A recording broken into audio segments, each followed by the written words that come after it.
ত্রয়োদশ জাতীয় সংসদ নির্বাচন ও জুলাই জাতীয় সনদ বাস্তবায়নের গণভোটের তফসিল ঘোষণা করা হবে আজ সন্ধ্যে ৬টায় জাতির উদ্দেশ্যে দেওয়া ভাষণে নির্বাচনের তফসিল ঘোষণা করবেন প্রধান নির্বাচন কমিশনার এএমএম নাসিরউদ্দিন। সীমানা নিয়ে এখন পর্যন্ত কোনো জটিলতা না থাকায় ৩০০ আসনে তফসিল ঘোষণা করা হবে।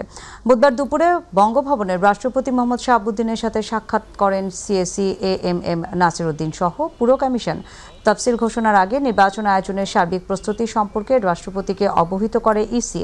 নির্বাচনের প্রস্তুতি এবং মাঠ পর্যায়ের অগ্রগতি, রাজনৈতিক পরিস্থিতি, আইন শৃঙ্খলার বর্তমান চিত্র রাষ্ট্রপতিকে জানান তারা।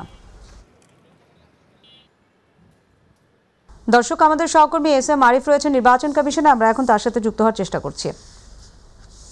আরিফ, সবশেষে দীর্ঘ প্রতীক্ষার পর সন্ধ্যায় ত্রয়োদশ জাতীয় সংসদ নির্বাচনের তফসিল ঘোষণা করছে ইসি।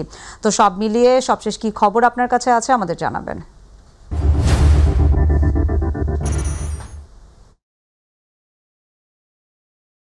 নাদিয়া, আর মাত্র ৩.৫ ঘন্টা পরেই কিন্তু সেই মাহেন্দ্রক্ষণ দীর্ঘ ১৬ মাস এই যে অন্তর্বর্তী সরকার দায়িত্ব নেওয়ার পর দীর্ঘ ১৬ মাস পর সেই জাতীয় নির্বাচনের কিন্তু তফসিল ঘোষণা করা হবে এবং সেটি সিএসি কিন্তু একটি বাংলাদেশের যে জাতীয় গণমাধ্যম রয়েছে সেই গণমাধ্যমের মাধ্যমে কিন্তু তিনি ঘোষণা করবেন। সেই মাহেন্দ্রক্ষণটি আর মাত্র অল্প কিছুক্ষণের সময়ের মধ্যেই কিন্তু সেটি এসে যাবে। আর যদি বলি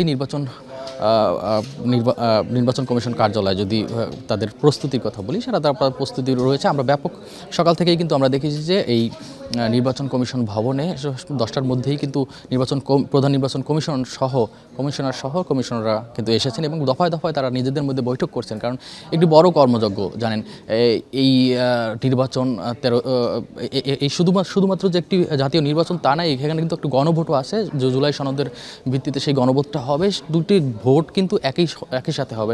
বিশাল একটি কর্মযজ্ঞকে সামনে রেখে কিন্তু তারা কাজ করছেন এবং সে কারণে কিন্তু আমরা দেখেছি দফায় দফায় তারা নিজেদের মধ্যে বৈঠক করে নিচ্ছেন এবং যে তফসিলটি ঘোষণা করার কথা, যেটি সন্ধ্যা ৬টা নাগাদ ঘোষণা করবেন। এবং এই তফসিল ঘোষণা একটি বড়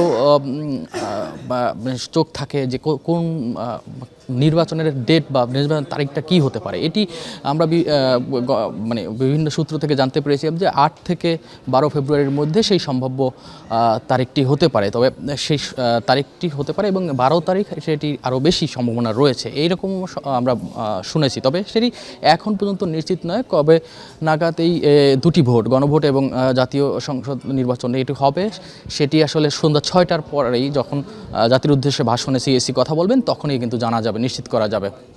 কিছু তথ্য যদি জানিয়ে রাখি, এবার প্রায় ১২,৭৬,০০,০০০ বেশি ভোটার কিন্তু এবার ভোট দিতে পারবেন এবং সেখানে ৪২,৭১৬টির মতো ভোট কেন্দ্র থাকবে। এই যে এবার কিন্তু আরেকটি নতুন এবার কিন্তু আবার বিদেশি যারা রয়েছে, বাংলাদেশিরা রয়েছেন বিদেশে, তারা কিন্তু ভোট দিতে পারেন পোস্টাল ব্যালটের মাধ্যমে। সেটি কিন্তু প্রতিদিনই আপডেট হচ্ছে এবং নিবন্ধন হচ্ছে। আমরা যদি একটু সেটি দেখাতে চাই যে পোস্টাল ব্যালটের মাধ্যমে কিন্তু মোট নিবন্ধন এ পর্যন্ত কিন্তু ৩,৯৯,৭18 নিবন্ধনের জন্য আবেদন করেছেন। অনুমোদন হয়েছে ৩,০৯,১৬২। ৫৫৬ জনের এখন অনুমোদনের অপেক্ষায় রয়েছে। এটি কিন্তু একদম আপডেট। তো এবার কিন্তু বিদেশিরাও যে ভোট দিতে পারছেন পোস্টাল ব্যালটের মাধ্যমে সেটি কিন্তু রয়েছে এবং সেক্ষেত্রে কিন্তু আমরা দেখেছি সৌদি আরবে বেশি সংখ্যক ভোটার ভোট দিতে পারবেন। তারা আমরা যেটি জানতে পেরেছি ৮৫,১৫০ জনের মতো ইতিমধ্যে তারা নিবন্ধন করেছেন, তারা ভোট দিতে পারবেন। তো এটি যেমন রয়েছে, আরেকটি বিষয় রয়েছে এই যে সীমানা নির্ধারণ, যেটি হাইকোর্টের একটি রায় কিন্তু ইতিমধ্যে হয়েছে। হাইকোর্টের পর লিভ টু আপিল হয়েছিল, সেই আপিল বিভাগের রায়েও কিন্তু বাগেরহাট আসন নিয়ে, বাগেরহাটের যে 4টি আসন থেকে কমিয়ে 3টি আসন করা ছিল, সেটি হাইকোর্ট কিন্তু বলেছে যে আবার আগের মতো যেমনটি ছিল তেমনটিতে ফিরে যেতে হবে নির্বাচন কমিশনকে। সেই রায়টি যখন দিয়েছে সেটির একটি গেজেট প্রকাশের কথা রয়েছে এবং আমরা যতটুকু জানতে পেরেছি যে সেই গেজেটটি ইতিমধ্যে লেখা শুরু হয়েছে এবং সেটা হয়তো আমরা এই তফসিল ঘোষণার আগ মুহূর্তেই সেই গেজেটটি প্রকাশ করা হবে। তো নির্বাচন কমিশন থেকে এই তথ্য ছিল আমার কাছে সর্বশেষ। আরিফ, আপনাকে ধন্যবাদ। দর্শক, নির্বাচন কমিশন থেকে নির্বাচনের তফসিল ঘোষণার সবশেষ খবর জানাচ্ছিলেন আমাদের সহকর্মী SM আরিফ। চলে যাব পরের সংবাদে। বিচার বিভাগের স্বাধীনতা কার্যকরভাবে বাস্তবায়নের জন্য আজ সুপ্রিম কোর্ট সচিবালয় আনুষ্ঠানিকভাবে উদ্বোধন করা হবে। প্রধান বিচারপতি সৈয়দ রেফাত আহমেদ এই সচিবালয় উদ্বোধন করবেন। গত 30 নভেম্বর পৃথক সুপ্রিম কোর্ট সচিবালয় অধ্যাদেশের মাধ্যমে 25 বছর পর নির্বাহী বিভাগ থেকে পুরোপুরি পৃথক হয় বিচার বিভাগ। সুপ্রিম কোর্ট প্রশাসন জানায়, আপাতত সুপ্রিম কোর্টের প্রশাসনিক ভবন 4-এর 2টি কক্ষ নিয়ে সুপ্রিম কোর্ট সচিবালয়ের আনুষ্ঠানিক কার্যক্রম শুরু হবে। ইতোমধ্যে প্রধান বিচারপতি 8 সদস্য বিশিষ্ট একটি পরিকল্পনা এবং উন্নয়ন কমিটি ও পদ সৃজন কমিটি গঠন করেছেন। সেই সঙ্গে সচিবালয়ের কার্যক্রমের জন্য গত 7 ডিসেম্বর 489 জন কর্মকর্তা এবং কর্মচারী নিয়োগের সিদ্ধান্ত হয়। এর আগে গত 30 নভেম্বর সুপ্রিম কোর্ট সচিবালয় অধ্যাদেশ 2025 জারি করে সরকার।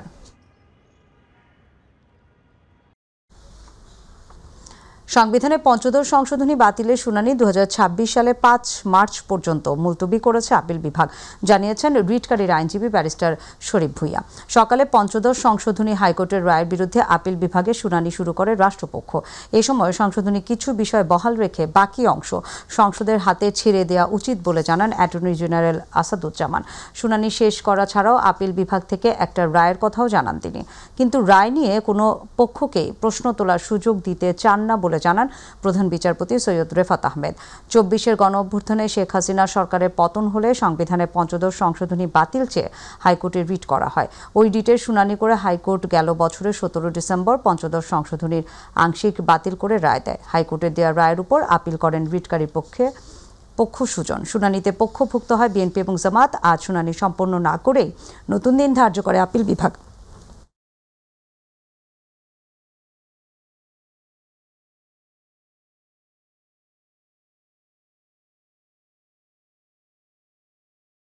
বাংলাদেশের যে ইতিহাস, ঐতিহ্য, মুক্তিযুদ্ধে অর্জিত আমাদের যে সংবিধান এবং আমাদের যে সাংবিধানিক মূল্যবোধ, সেগুলো যাতে তারা চুরমার না করে, সেগুলো তারা অক্ষুণ্ণ রেখে তারা যাতে এগিয়ে যেতে পারে না। অবশ্যই আমরা জানি যে ভবিষ্যতে যেই পরিবর্তনগুলো, যে সংশোধনগুলো আসবে আমাদের সংবিধানে, সেটা এখনকার প্রেক্ষাপটে আসবে। আমরা 24-এর আমাদের যে অভিজ্ঞতা, সেটার প্রেক্ষাপটে আসবে। কিন্তু তার মানে না যে মুক্তিযুদ্ধে অর্জিত যে আমাদের মূল্যবোধগুলো, সেগুলো আমরা এখন চুরমার করে দেবো। এই কথাগুলো আমরা আজকে বলতে চেয়েছিলাম।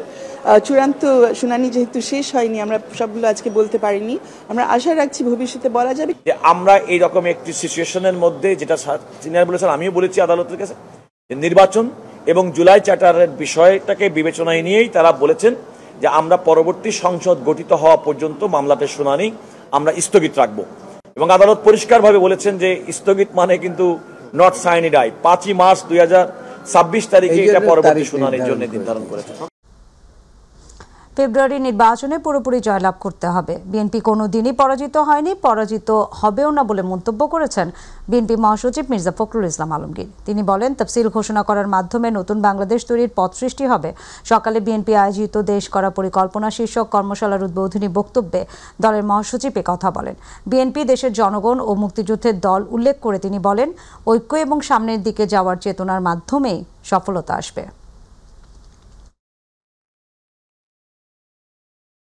আজকে মানুষকে বিভ্রান্ত করে এবং দুর্ভাগ্যজনকভাবে আমাদের প্রিয় ধর্মকে ব্যবহার করে তারা আজকে বাংলাদেশের মানুষকে বিভ্রান্ত করতে চাইছে কিনা, আজকে সেই শক্তির বিরুদ্ধে আমাদেরকে রুখে দাঁড়াতে। আজকে নতুন সে লড়াই, একদিকে আমাদের বাংলাদেশকে একটা রাজনৈতিকভাবে, অর্থনৈতিকভাবে দৃঢ় অবস্থানের মধ্যে দাঁড় করাবার লড়াই, আরেকদিকে হচ্ছে এই অপশক্তিকে রুখে দেওয়ার লড়াই।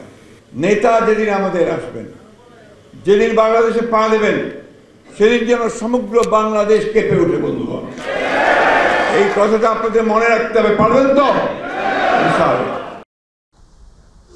দেশের মানুষের মালিকানা ফিরিয়ে দেওয়ার মাধ্যমে আগামীর বাংলাদেশকে সব ধর্ম ও বর্ণের জন্য অন্তর্ভুক্তিমূলক দেশ হিসেবে গড়ে তোলা হবে বলে জানিয়েছেন বিএনপি স্থায়ী কমিটির সদস্য আমির খসরু মাহমুদ চৌধুরী। দুপুরে দলের প্রতিষ্ঠাতা সাবেক রাষ্ট্রপতি জিয়াউর রহমানের সমাধিতে কৃষক দলের নেতাকর্মীদের সাথে নিয়ে শ্রদ্ধা নিবেদন শেষে তিনি কথা জানান। তিনি বলেন, বিএনপি এবং দেশের মানুষের জন্য আসন্ন নির্বাচন গুরুত্বপূর্ণ। বিএনপি আগামীতে তারেক রহমানের নেতৃত্বে জনগণের আকাঙ্ক্ষিত বাংলাদেশ গড়বে। সংগ্রাম শেষ হয় নাই, এই নির্বাচনের মাধ্যমে বাংলাদেশে একটি গণতান্ত্রিক অর্ডার ফিরিয়ে আনতে হবে, একটা নির্বাচিত সংসদ থাকতে হবে, সরকার হতে হবে যারা জনগণের কাছে দায়বদ্ধ থাকবে। এটাই ছিল বাংলাদেশের মানুষের আকাঙ্ক্ষা। ইনশাআল্লাহ ফেব্রুয়ারি নির্বাচনের মাধ্যমে আমরা বিএনপি যে সংগ্রামে আছি সেটা আমরা পূরণ করতে সক্ষম হব বলে আমি মনে করি। বিএনপি চেয়ারপারসন খালেদা জিয়ার ব্যক্তিগত চিকিৎসক অধ্যাপক ডাক্তার AZM জাহিদ হোসেন বলেছেন, খালেদা জিয়ার শারীরিক অবস্থা অপরিবর্তিত, তবে তিনি চিকিৎসা গ্রহণ করতে পারছেন এবং সত্যিকার অর্থে রেসপন্স করছেন। রাতে এভারকেয়ার হাসপাতালের সামনে সাংবাদিকদের ব্রিফিংয়ে তিনি একথা জানান। ডাক্তার জাহিদ বলেন, বেগম খালেদা জিয়া CCUতে চিকিৎসাধীন আছেন। একজন সংকটাপন্ন মানুষের জন্য যে চিকিৎসা প্রয়োজন সেই চিকিৎসার মধ্যেই আছেন। কোনো ধরনের গুজবে কান না দিতে দেশবাসীর প্রতি আহ্বান জানান।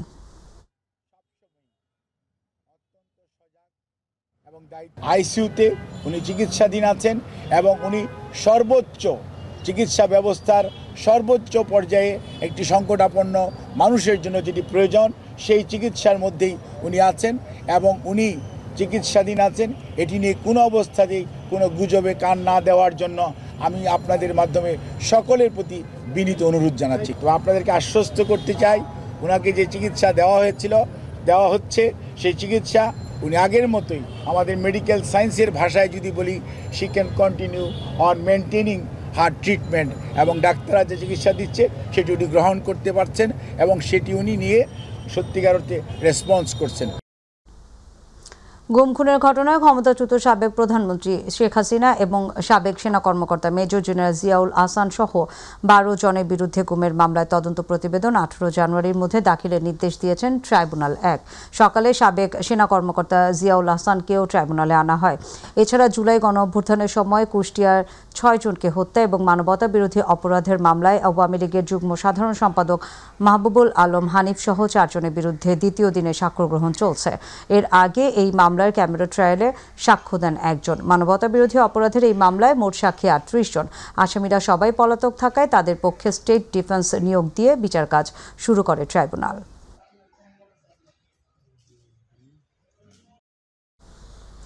রাজধানী মোহাম্মদপুরে গৃহকর্মী কর্তৃক মা মেয়েকে খুনের ঘটনায় স্বামী সহ গৃহকর্মী আয়েশাকে গ্রেফতার করা হয়েছে। 2000 টাকা চুরির জন্য এই হত্যাকাণ্ড ঘটে বলে জানিয়েছে ডিএমপি। দুপুরে ডিএমপির অতিরিক্ত police commissioner SN Mohammad Nazrul Islam press ব্রিফিংয়ে তথ্য জানান। তিনি জানান, স্বামী রাব্বি হত্যাকাণ্ডের পরে আয়েশাকে ঢাকা থেকে পালাতে সাহায্য করে। আতিকুর রহমান তিতাসের রিপোর্টে দেখুন বিস্তারিত। গত সোমবার সকালে মোহাম্মদপুরের শাহজাহান রোডের একটি বাসা থেকে গৃহবধূ লায়রা আফরোজ ও তার মেয়ে নাফিজা বিনতে আজিজের মরদেহ উদ্ধার করা হয়। সিসিটিভি ফুটেজে দেখা যায় সকাল 9:36 সাদা সালোয়ার কামিজ, ওড়না ও কেটস পরে নেমে আসছেন এক তরুণী। তার পিঠে ব্যাগ ও মুখে ছিল মাস্ক। স্কুল ড্রেস পরে বেরিয়ে যাওয়া ওই তরুণী নিহত নাফিসাদের বাসার গৃহকর্মী। ওই দিন বাসায় ঢুকে মা মেয়েকে হত্যার পর নাফিসার পোশাক পরেই বের হয়ে যায় সে। সিসি ক্যামেরার ফুটেজের সূত্র ধরে কয়েকটি স্থানে অভিযান চালায় পুলিশ। তবে পুলিশ পৌঁছানোর আগেই বারবার স্থান পরিবর্তন করে গৃহকর্মী আয়েশা। সবশেষ তাকে ঝালকাঠির নলছিটি থেকে গ্রেপ্তার করতে সক্ষম হয় আইনশৃঙ্খলা বাহিনী। দুপুরে ডিএমপি মিডিয়া সেন্টারে সংবাদ সম্মেলনে পুলিশ জানায়, মামলার প্রধান আসামি গৃহকর্মী আয়েশা আক্তারকে নলছিটি থেকে পুলিশে ধরিয়ে দেন তার শাশুড়ি। এ সময় তার স্বামী জামাল শিকদার রাব্বিকেও আটক করা হয়। নলুয়া এলাকায় অভিযান পরিচালনা করে পুলিশ, কিন্তু সেখানেও তাদের পাওয়া যায়নি। পরবর্তীতে এডিসি মোহাম্মদপুরের নেতৃত্বে থাকা পুলিশের আভিযানিক টিম ঝালকাঠি জেলার নলছিটি থানার চরকারা গ্রামে আয়েশার স্বামী রাব্বির দাদার বাড়িতে বুধবার গতকালকে 10 ডিসেম্বর অভিযান পরিচালনা করে এবং বেলা আনুমানিক 12:30 ঘটিকার সময় আয়েশা ও তার স্বামী রাব্বিকে গ্রেপ্তার করতে সক্ষম হন। পুলিশ জানায়, মোহাম্মদপুরে মা মেয়েকে হত্যার উদ্দেশ্যেই ছুরি চাকু নিয়ে প্রবেশ করে গৃহকর্মী। বাসা থেকে কিছু মালামাল চুরির সময় তা ধরে ফেলায় ধস্তাধস্তির এক পর্যায়ে এই হত্যাকাণ্ড ঘটে বলে প্রাথমিক জিজ্ঞাসাবাদে স্বীকার করেছে আয়েশা। চাঞ্চল্যকর এই জোড়া খুনের কারণ অনুসন্ধানে আয়েশা বলে, কাজে আসার দ্বিতীয় দিনে সে বাসা থেকে 2000 টাকা চুরি করে। এ নিয়ে গৃহকর্ত্রী আয়েশাকে প্রশ্ন করলে তার সাথে গৃহকর্ত্রীর বাক বিতণ্ডা হয়। লাইলা আফরোজ আয়েশাকে পুলিশে দেওয়ার ভয় দেখান। চতুর্থ দিন কাজে আসার সময় আয়েশা বাসা থেকে একটি সুইচ গিয়ার চাকু নিয়ে আসে। ঘটনার দিন টাকা চুরি নিয়ে তাদের মধ্যে আবারও কথা কথা কাটাকাটি হয় এবং ধস্তাধস্তির এক পর্যায়ে আয়েশা গৃহকর্ত্রী লাইলা আফরোজকে সুইচ গিয়ার দিয়ে এলোপাতাড়ি ছুরিকাঘাত করে। এ সময় তাদের মেয়ে নাফিসা তার মাকে বাঁচাতে এগিয়ে এলে তাকেও ছুরিকাঘাত করা হয়। ছুরিকাঘাতের ফলে অতিরিক্ত রক্তক্ষরণে মা ও মেয়ে দুজনেই মারা যান বলে প্রাথমিকভাবে প্রতীয়মান। আত্মগোপনের উদ্দেশ্যেই রাব্বি স্ত্রী আয়েশাকে নিয়ে দীর্ঘ 15 বছর পর নলছিটির নিজ বাড়িতে ফিরে আসেন বলে জানা গেছে। আতিকুর রহমান তিতাস, মাই টিভি। যাওয়ার সময় ব্যাকপ্যাকে তেজগাঁও কলেজের ছাত্রাবাসে দুই পক্ষের সংঘর্ষে আহত এক শিক্ষার্থীর মৃত্যুকে কেন্দ্র করে সড়ক অবরোধ করে বিক্ষোভ করছে শিক্ষার্থীরা। বেলা 11টার দিকেই বিক্ষোভ শুরু হয়। এতে ওই এলাকা এবং আশেপাশে তীব্র যানজট দেখা দিয়েছে। পুলিশের তেজগাঁও বিভাগের উপকমিশনার ইবনে মিজান বলেন, সংঘর্ষে আহত ছাত্র গতকাল রাতে চিকিৎসাধীন অবস্থায় মারা যান। এই ঘটনার প্রতিবাদে তেজগাঁও কলেজের শিক্ষার্থীরা আজ সকালে শিক্ষা প্রতিষ্ঠানটির সামনে বিক্ষোভ শুরু করেন। তেজগাঁও কলেজ ছাত্রাবাসে মাদক সেবন এবং নিয়ন্ত্রণ নিয়ে ছাত্রদলের দুই গ্রুপের মধ্যে সংঘর্ষে আহত হয়ে নিবিড় পরিচর্যা কেন্দ্রে 4 দিন লড়ে মারা গেছেন উচ্চ মাধ্যমিকের ছাত্র সাকিবুল হাসান রানা। তারই প্রতিবাদে ফার্মগেট মোড় অবরোধ করে তেজগাঁও কলেজের শিক্ষার্থীদের একাংশ।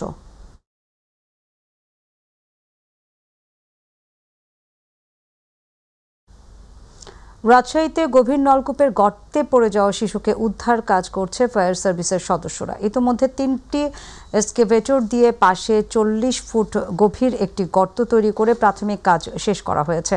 এখন মূল গর্ত পর্যন্ত পৌঁছতে দমকল কর্মীরা উদ্ধার অভিযান শুরু করেছে।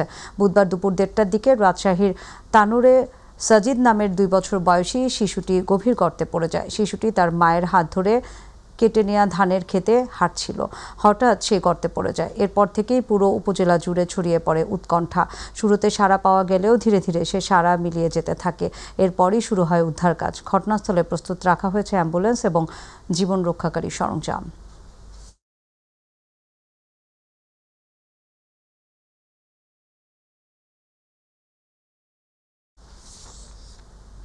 নেত্রকোনার পূর্ব ধলায় দিউপাড়া গ্রামে লাউয়ারি নদীর ওপর পাকা ব্রিজ নির্মাণ কাজ ঝুলে আছে প্রায় 1.5 বছর। সেতুটি নির্মাণ না হওয়ায় নদীর দুই পাশে 10 থেকে 12টি গ্রামের মানুষকে নদী পারাপারে পোহাতে হচ্ছে সীমাহীন দুর্ভোগ। এলাকাবাসীকে জীবনের ঝুঁকি নিয়ে কাঠের সেতু দিয়ে নদী পারাপার হতে হচ্ছে। দ্রুত সমস্যার সমাধান চান এলাকাবাসী। নেত্রকোনা প্রতিনিধি আনিসুর রহমানের রিপোর্ট, জানাচ্ছেন সাইদুর রহমান আবির। নেত্রকোনার পূর্বধলা উপজেলার ধলামুলগা ইউনিয়নের মধ্যবর্তী স্থানে দিউপাড়া গ্রামের পাশেই লাউয়ারি নদী। নদীতে আগে সারা বছরই পানি থাকতো, এখন বছরের প্রায় 6 মাস পানি থাকে না।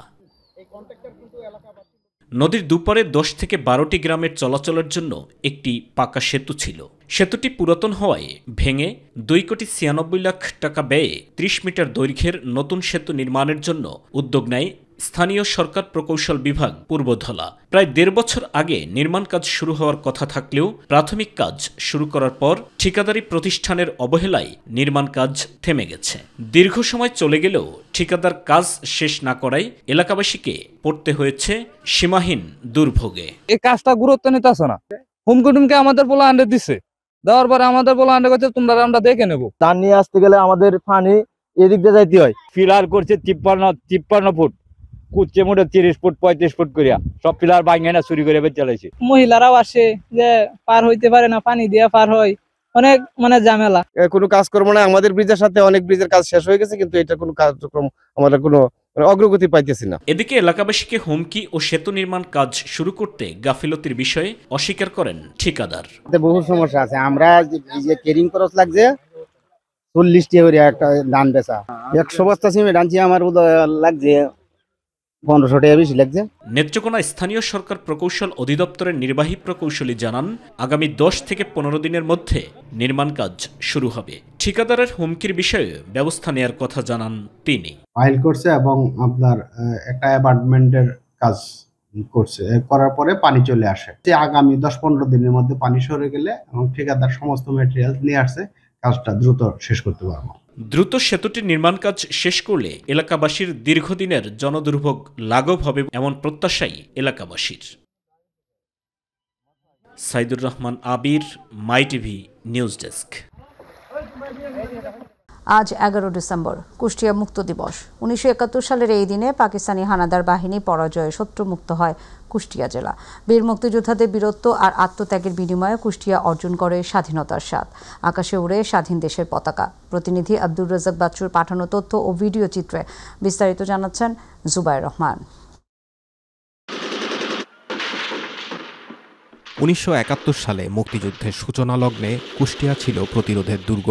তৎকালীন কুষ্টিয়া জেলাকে অস্থায়ী রাজধানী ঘোষণা করে গঠিত হয় মুজিবনগর সরকার। যুদ্ধের শুরু থেকে জেলার বিভিন্ন স্থানে মুক্তিবাহিনী ও পাক হানাদার বাহিনীর মধ্যে সংঘটিত হয় ছোট বড় 127টি রক্তক্ষয়ী যুদ্ধ। আগস্ট ও সেপ্টেম্বরে মুক্তিবাহিনীর প্রবল প্রতিরোধের মুখে বিপর্যস্ত হয়ে পড়ে পাক সেনারা। শহর ছাড়া প্রায় পুরো জেলায় নিয়ন্ত্রণে নিয়ে নেয় মুক্তিযোদ্ধারা। এরপর 11 ডিসেম্বর আবার মুক্তিবাহিনীর প্রবল আক্রমণে শহর ছাড়তে বাধ্য হয় পাক হানাদার বাহিনী। সম্পূর্ণ শত্রুমুক্ত হয় কুষ্টিয়া জেলা। আমাদের হাতে তো কোনো অস্ত্র নাই। অস্ত্র বলতে ওই 303 ওই দেখা গেল দু একজনের হাতে হাতে স্টেন গান, SLR, SMG আর ম্যাক্সিমাম কিন্তু বলা যেতে পারে দা, হাইসু, ফালা, সটি, রাঠি এইসব নিয়ে। তারপরেও আমাদের অদম্য মনোবল যে দেশকে যে কোনোভাবে মুক্ত করতে হবে। স্বাধীনতার 54 বছর পার হলেও আজও অবহেলিত কুষ্টিয়ার মুক্তিযুদ্ধের স্মৃতিবিজড়িত স্থানগুলো। নেওয়া হয়নি কোনো সংস্কার বা সংরক্ষণের উদ্যোগ। যশোর ক্যান্টনমেন্ট থেকে ওরা সেজে গুজে একেবারে মানে আধুনিক অস্ত্রে সজ্জিত হয়ে ওরা তখন আবার এই কুষ্টিয়া ওরা আক্রমণ করে। ওরা সবই ওই যশোর হয়ে বাই রোডেই ওরা আসে। আমরা আগে চলে আসছি পাকিস্তান, ভারতীয় আর্মিরা যখন ভিতর ঢুকে যায় তখন আপনার ওরা যে ব্রিজটা ওরা দিয়ে ওই ক্ষেত্রে অনেক ভারতীয় সৈন্য মারা যায় এবং পরবর্তীকালে আমাদের মুক্তিবাহিনী অনেক মারা গেছে। যৌথ বাহিনীর উদ্যোগেই আমরা মেন হলো জিনিসটাকে ওদেরকে হটাই দিয়ে আমরা যে 11 ডিসেম্বর স্বাধীন করি দেশ। মুক্তিযুদ্ধের স্মৃতিবিজড়িত স্থানগুলোর সংস্কার ও সংরক্ষণের উদ্যোগ নেওয়ার কথা জানান জেলা প্রশাসক। কোথাও যদি কোনো সংস্কার বা কোনো কিছুর প্রয়োজন হয় তারা আমাদের কাছে তথ্য পাঠাইলে আমরা ওইটা সংস্কারের জন্য আমরা মুক্তিযোদ্ধা বিষয়ক মন্ত্রণালয়ে তথ্য পাঠিয়ে দিব। 16 ডিসেম্বর চূড়ান্ত বিজয়ের 5 দিন আগেই কুষ্টিয়ার মুক্তিকামী দামাল ছেলেরা ছিনিয়ে এনেছিল স্বাধীনতার পতাকা। প্রচণ্ড অত্যাচার করেছে হানাদার বাহিনীরা, একদম অবাল বৃদ্ধ বিনীতা কাউকে রেহাই দেয়নি। তারা সবাইকে নির্বিচারে গুলি করে হত্যা করেছে প্রথম দিকে। পরবর্তীতে আমরা এই 11 ডিসেম্বর আমরা কুষ্টিয়া সম্পূর্ণরূপে আবার তাদেরকে বিতাড়িত করি। জুবায়ের রহমান, মাই টিভি নিউজ।